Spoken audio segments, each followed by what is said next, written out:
सोचो एक दिन अचानक हॉस्पिटल में एडमिट हो जाते हो और डिस्चार्ज के वक्त बिल आता है 5 लाख, 8 लाख या शायद 12 लाख। तुम्हारी सारी सेविंग्स एक झटके में खत्म। यह कोई कहानी नहीं है दोस्तों, यह आज के इंडिया की सच्ची रियलिटी है। आज रुपीबाजी पे समझेंगे हेल्थ इंश्योरेंस क्यों तुम्हारी जिंदगी की सबसे जरूरी चीज है।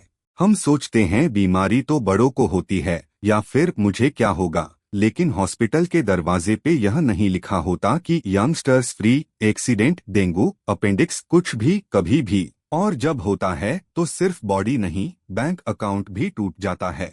यह सुनकर चौंक जाओगे, भारत में मेडिकल महंगाई हर साल लगभग 14% की रफ्तार से बढ़ रही है। मतलब जो आज की सर्जरी 2 लाख की है वो 5 साल बाद 3.8 लाख की हो सकती है। यह सिर्फ महंगाई नहीं, यह एक टिक टिक करता टाइम बम है जो तुम अपनी जेब में लिए घूम रहे हो।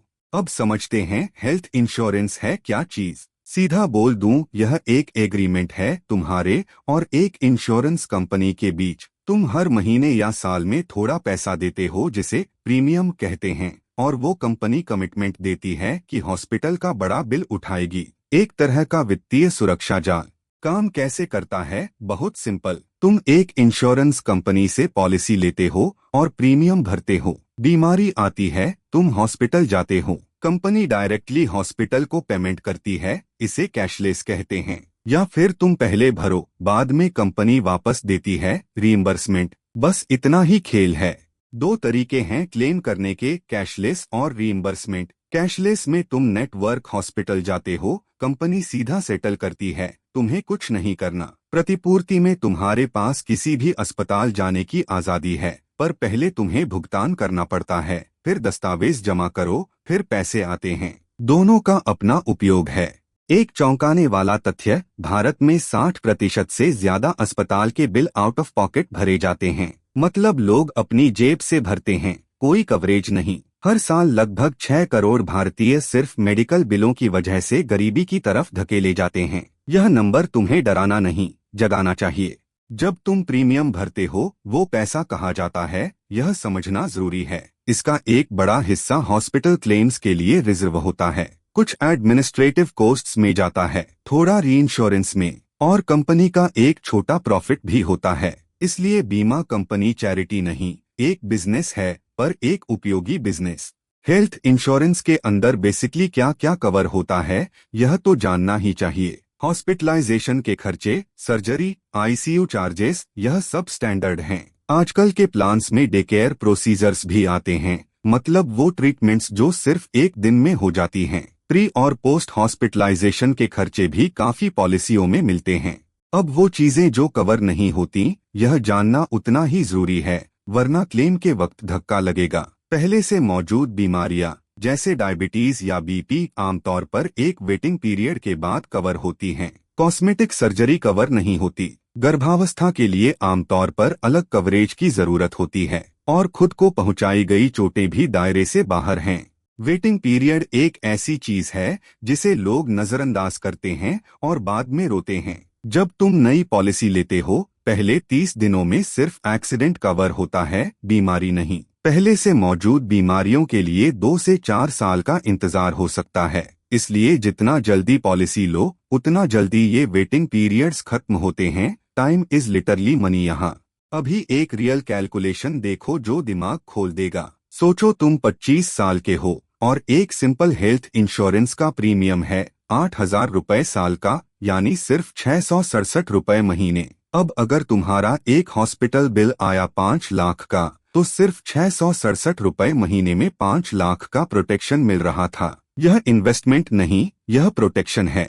और अगर इंश्योरेंस नहीं है तो क्या होगा? देखो यह सीन। 28 साल का रोहन हेल्दी, जिम जाता था, अचानक अपेंडिक्स रप्चर हुआ, emergency surgery, total bill 3.5 lakh. उसकी 2 साल की सेविंग्स एक रात में खत्म। फैमिली से उधार लेना पड़ा, 6 महीने बाद भी लोन चुका रहा है। इंश्योरेंस होता तो 8,000 रुपए में सब ठीक होता। अब देखते हैं कि मेडिकल खर्चे कैसे बढ़ते हैं अगर हेल्थ इन्फ्लेशन और तुम्हारी बचत की तुलना करें। मेडिकल इन्फ्लेशन 14% पर चल रही है, सामान्य वेतन वृद्धि से बहुत तेज। जो इलाज आज 2 लाख का है, वो 10 साल में काफी ज्यादा हो जाएगा। पर अगर तुम इंश्योर्ड हो तो वह बढ़ती कॉस्ट तुम्हारी प्रॉब्लम नहीं, कंपनी की प्रॉब्लम है। अब मुख्य रूप से 3 तरह के होते हैं: इंडिविजुअल, फैमिली फ्लोटर और ग्रुप इंश्योरेंस। इंडिविजुअल मतलब सिर्फ तुम्हारे लिए। फैमिली फ्लोटर में एक ही सम इंश्योर्ड पूरी फैमिली शेयर करती है, थोड़ा सस्ता पड़ता है। और ग्रुप इंश्योरेंस वह है जो एम्प्लॉयर देता है। यह होगा तो अच्छा है, पर एक ही नहीं चाहिए सिर्फ कंपनी वाली। उसका एक प्रॉब्लम है, जॉब जाए तो कवरेज भी जाए। फैमिली फ्लोटर में सम इंश्योर्ड शेयर होता है। यह समझो, मानो तुमने 10 लाख का फैमिली फ्लोटर लिया, तुम, पति पत्नी और 2 बच्चे। अगर एक साल में 3 सदस्यों को अस्पताल जाना पड़ा तो वह 10 लाख में से ही मिलेगा सबको मिला के। इसलिए परिवार के साइज और स्वास्थ्य के हिसाब से सम इंश्योर्ड चुनना बहुत जरूरी है। एक और चीज, सम इंश्योर्ड कितना होना चाहिए? एक्सपर्ट्स कहते हैं कम से कम 5 लाख तो होना ही चाहिए आजकल के हॉस्पिटल रेट्स में। अगर मेट्रो सिटी में हो तो 10 लाख का मिनिमम सोचो। और एक टिप, सुपर टॉपअप पॉलिसी लेकर अपनी बेस कवरेज को सस्ते में बढ़ा सकते हो, वो एक स्मार्ट मूव है। सही पॉलिसी कैसे चुनते हैं? इसके लिए एक सिंपल प्रोसेस फॉलो करो। पहले अपना सम इंश्योर्ड तय करो अपनी सिटी और फैमिली के हिसाब से। फिर नेटवर्क हॉस्पिटल्स चेक करो, तुम्हारे पास वाले हॉस्पिटल्स लिस्ट में हैं या नहीं। क्लेम सेटलमेंट रेशियो देखो, 95% से ऊपर वाली कंपनी को प्राथमिकता दो। और एक्सक्लूजन पढ़ो, बोरिंग लगता है पर सबसे जरूरी यही है। क्लेम सेटलमेंट रेशियो यह एक संख्या है जो कंपनी की विश्वसनीयता बताती है। मतलब 100 क्लेम में से कितने क्लेम कंपनी ने वास्तव में भुगतान किए। हृदय की रिपोर्ट देखें तो शीर्ष कंपनियों का यह अनुपात 97-99% तक होता है। यह नंबर हृदय की वेबसाइट पर उपलब्ध है। पॉलिसी लेने से पहले जरूर चेक करो। एक अच्छी कंपनी वही है जो क्लेम पर नहीं कहती। अब एक तुलना देखो, अगर तुम बीमाकृत हो बनाम नहीं हो तो एक बड़ी मेडिकल इमरजेंसी में वित्तीय प्रभाव क्या होता है। बिना बीमे के 5 लाख का बिल सीधे बचत से जाता है। बीमे के साथ सिर्फ डिडक्टिबल या कोपे लगती है, बाकी कंपनी। यह डिफरेंस सिर्फ पैसा नहीं, यह पीस ऑफ माइंड और फाइनेंशियल स्टेबिलिटी का फर्क है। अब आम गलतियां जो लोग करते हैं और फिर पछताते हैं। सबसे बड़ी, सिर्फ कंपनी वाले ग्रुप इंश्योरेंस पर निर्भर रहना, ज्यादा कुछ न लेना। दूसरी, सम इंश्योर्ड बहुत कम रखना सिर्फ प्रीमियम बचाने के लिए। तीसरी, वेटिंग पीरियड को नजरअंदाज करना और पॉलिसी तब लेना जब बीमारी पहले से आ चुकी हो। ये 3 गलतियां वित्तीय तबाही का सीधा रास्ता हैं। एक मिथ है, मुझे क्या जरूरत, मैं तो हेल्दी हूँ। और एक रियलिटी है। यंग एज में पॉलिसी लेने के 2 बड़े फायदे हैं। प्रीमियम बहुत सस्ता होता है और वेटिंग पीरियड्स पहले खत्म हो जाते हैं। 25 साल में लोगे तो 35 साल तक वेटिंग पीरियड की समस्या नहीं रहेगी। 40 के बाद लेते हो तो प्रीमियम भी ज्यादा और पहले से मौजूद बीमारियां भी हो सकती हैं। एक आदर्श हेल्थ इंश्योरेंस यात्रा कैसी दिखती है, यह देखो। 23-25 साल की उम्र में बेसिक इंडिविजुअल प्लान लो, प्रीमियम सबसे सस्ता यहाँ मिलेगा। 28-30 में शादी के बाद फैमिली फ्लोटर ऐड करो या अपग्रेड करो। 35 में अपना कवरेज रिव्यू करो, सुपर टॉपअप कंसीडर करो। 45 के बाद क्रिटिकल इलनेसेस राइडर जोड़ना समझदारी है। जितना जल्दी शुरू उतना ज्यादा फायदा। क्रिटिकल इलनेसेस राइडर के बारे में बात करते हैं। यह एक अलग एड ऑन होता है या अलग policy. Heart attack, cancer, stroke जैसी गंभीर बीमारियों में यह एक मुश्त राशि देता है। भारत में कैंसर का इलाज आज 10 लाख से 50 लाख तक जा सकता है। एक राइडर में यह कवरेज बहुत कम प्रीमियम में मिल जाती है, इसे इग्नोर मत करो। एक और महत्वपूर्ण बात, नो क्लेम बोनस। अगर तुम एक साल में कोई क्लेम नहीं करते तो कंपनी अगले साल तुम्हारा सम इंश्योर्ड बढ़ा देती है, मुफ्त में। कई कंपनियां 50% तक नो क्लेम बोनस देती हैं, यानी स्वस्थ रहो, इंश्योरेंस का फायदा फिर भी मिलता है। एक तरह का रिवॉर्ड सिस्टम। यह फीचर पॉलिसी कंपेयर करते वक्त जरूर देखो।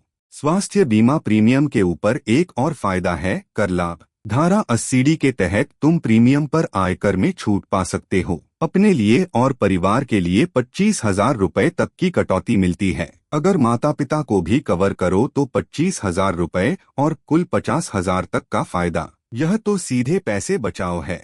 तो अब एक्शन प्लान क्या है? सिर्फ 5 आसान स्टेप्स। आज ही अपनी करंट कवरेज चेक करो, सिर्फ कंपनी वाली है या कुछ और भी। फिर एक रिलायबल कंपैरिजन वेबसाइट पे जाओ, 3-4 प्लान्स कंपेयर करो। Claim ratio, network hospitals, exclusions देखो। एक प्लान चुनो और ऑनलाइन ले लो, 15-20 मिनट का काम है। फिर परिवार को भी बताओ क्योंकि उन्हें भी जरूरी है यह सब। दोस्तों, इंश्योरेंस कोई लग्जरी नहीं है, यह आज के इंडिया में एक जरूरी जरूरत बन गई है। एक बार की बीमारी तुम्हारे सालों की मेहनत एक रात में मिटा सकती है, पर एक छोटी सी पॉलिसी छोटे से प्रीमियम में तुम्हें और तुम्हारी फैमिली को एक सॉलिड सुरक्षा देती है। आज की वीडियो का एक ही मैसेज है, कल का इंतजार मत करो, आज ही लो। एक जरूरी बात, यह वीडियो सिर्फ एजुकेशनल पर्पस के लिए है, कोई फाइनेंशियल एडवाइस नहीं। कोई भी इन्वेस्टमेंट करने से पहले अपने फाइनेंशियल एडवाइजर से सलाह जरूर लें।